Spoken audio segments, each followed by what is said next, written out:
कलकत्ता के Loreto school में अंग्रेज परिवारों की लड़कियों के साथ एकमात्र लड़का अपनी पढ़ाई पूरी कर रहा था।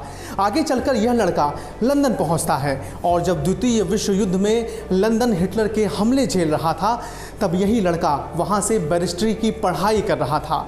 ये लड़का कोई और नहीं बल्कि आगे चलकर 23 सालों तक बंगाल का मुख्यमंत्री बनने वाले ज्योति बसु थे।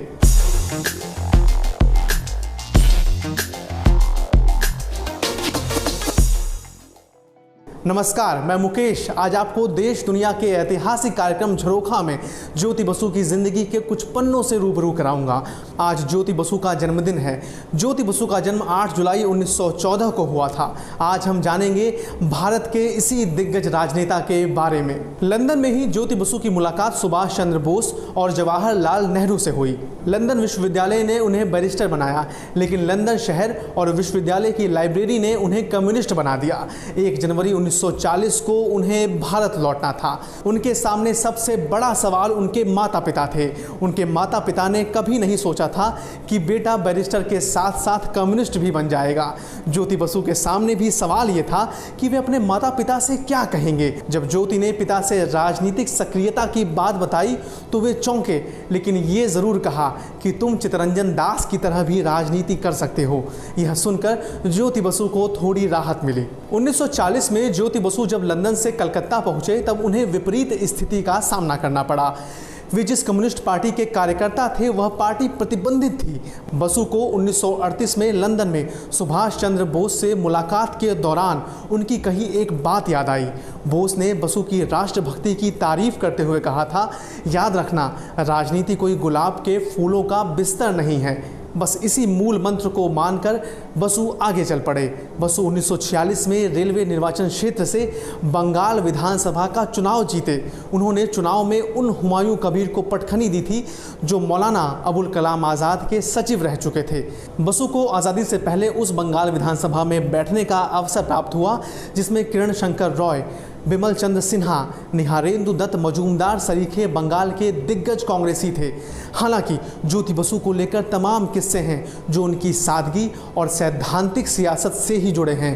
कम लोग ही जानते हैं कि ज्योति बसु ने 21 साल की उम्र में ही अपना पहला चाय का प्याला पिया था, क्योंकि पिता ने उन्हें चाय पीने की मनाही कर रखी थी। 1946-47 का साल न सिर्फ भारत के लिए बल्कि कम्युनिस्ट पार्टी के लिए भी काफ़ी उथल पुथल भरा रहा। इसकी शुरुआत कलकत्ता से हुई।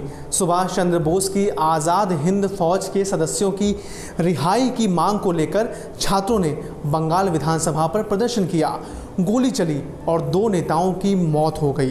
पूरे बंगाल में इसका असर देखा गया।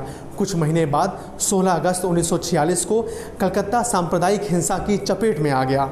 ज्योति बसु ने आगे चलकर इसी 16 अगस्त को कलकत्ता के इतिहास का काला दिन माना। दंगे की लपटें पूरे देश में फैल गई। 1 सितंबर से बंबई में, 10 अक्टूबर से पूर्वी बंगाल के नोआखाली में और अक्टूबर-नवंबर में उत्तर प्रदेश और पंजाब को इस दंगे ने अपनी चपेट में ले लिया। 19 अगस्त 1946 तक इस दंगे की वजह से अकेले कलकत्ता में 4000 लोग मारे गए थे और 10,000 से ज़्यादा लोग घायल हुए थे। भारत पाक विभाजन की आग लग चुकी थी। हिंदुओं ने मुसलमानों को और मुसलमानों ने हिंदुओं को निशाना बनाना शुरू कर दिया था। हिंसा के बादल जब हटे तब एक नए राष्ट्र का उदय हो चुका था। इसका एक क्षेत्र बंगाल की धरती को काट कर बनाया गया था और इसे पूर्वी पाकिस्तान का नाम दिया गया। इसके बाद 1951 में सीपीआई से बैन हटा और इसके बाद ज्योति बसु पार्टी के बंगला मुखपत्र स्वाधीनता के संपादक बने। कई पदों से होते हुए 1967 में वे बंगाल के डिप्टी सीएम बने। 21 जून 1977 को वे मुख्यमंत्री बने। अपने राजनीतिक कार्यकाल में वे गोरखालैंड और कूच बिहार आंदोलन से कुशलता से निपटे। देश में सबसे लंबे वक्त तक मुख्यमंत्री रहने का रिकॉर्ड अपने नाम करने वाले ज्योति बसु 1996 में पीएम बनने के भी एकदम करीब आ गए, लेकिन तब उनकी पार्टी सीपीएम ने ऐसा करने के खिलाफ कदम उठाया। इस बात को ज्योति बसु ने ऐतिहासिक महाभूल बताया था और कहा था कि इतिहास ऐसे अवसर दोहराता नहीं है। देश में 1996 में हुए लोकसभा चुनाव में खंडित जनादेश में कांग्रेस सत्ता में वापसी नहीं कर सकी। बीजेपी भी सरकार बनाने की स्थिति में नहीं थी। ऐसे हालात में तमिलनाडु हाउस में पीएम उम्मीदवार चुनने के लिए गैर कांग्रेसी वरिष्ठ नेताओं की बैठक हुई। वीपी सिंह का नाम सामने आया, लेकिन उन्होंने इसे ठुकराकर संयुक्त मोर्चा सरकार के पीएम के तौर पर ज्योति बसु के नाम का सुझाव दिया। इस प्रस्ताव को गंभीरता से लेते हुए सीपीएम के तब के महासचिव हरकिशन सिंह सुरजीत पार्टी के पास गए। सीपीएम पोलित ब्यूरो में इस पर चर्चा हुई और गहरे मतभेद उभरने पर मामला केंद्रीय समिति को दे दिया गया।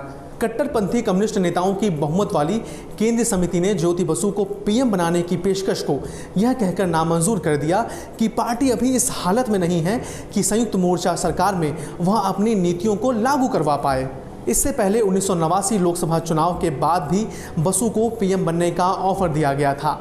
ये ऑफर उन्हें चंद्रशेखर और अरुण नेहरू ने दिया था। दूसरा मौका 1990 में मिला जब केंद्र में वीपी सिंह सरकार गिर गई थी। राजीव गांधी की नज़र में तब ज्योति बसु भी थे, पर बसु ने तब भी इससे इनकार कर दिया था। बसु ने काफ़ी कोशिश की थी कि उनकी पार्टी केंद्र सरकार का हिस्सा बन जाए, पर पार्टी ने उनकी बात नहीं सुनी। पार्टी के कई सदस्य इस बात पर तैयार नहीं थे कि कांग्रेस समर्थन वाली केंद्र सरकार का वह हिस्सा बने।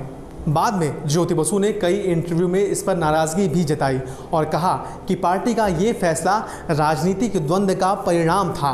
बाद में ये भी कहा गया कि सीपीएम की केंद्रीय कमेटी के कई सदस्यों ने पहले से ही तय कर रखा था कि बसु को प्रधानमंत्री बनने से रोकना है। देश में सबसे लंबे वक्त तक सीएम बनने का गौरव हासिल करने वाले ज्योति बसु का निधन 17 जनवरी 2010 को 95 वर्ष की अवस्था में कोलकाता में हो गया। चलते चलते आज की दूसरी घटनाओं पर भी एक नज़र डाल लेते हैं। 1497 वास्को डी गामा ने यूरोप से भारत की पहली समुद्री यात्रा शुरू की। 1972 भारतीय क्रिकेट टीम के पूर्व कप्तान सौरव गांगुली का आज ही के दिन जन्म हुआ था। 2007 भारत के 11वें प्रधानमंत्री रहे चंद्रशेखर सिंह का निधन आज के दिन ही हुआ था। झरोखा के इस खास एपिसोड में इतना ही। मिलता हूँ अगली बार एक नए एपिसोड में एक नई अनसुनी कहानी के साथ। देखते रहिए एडिटर जी हिंदी।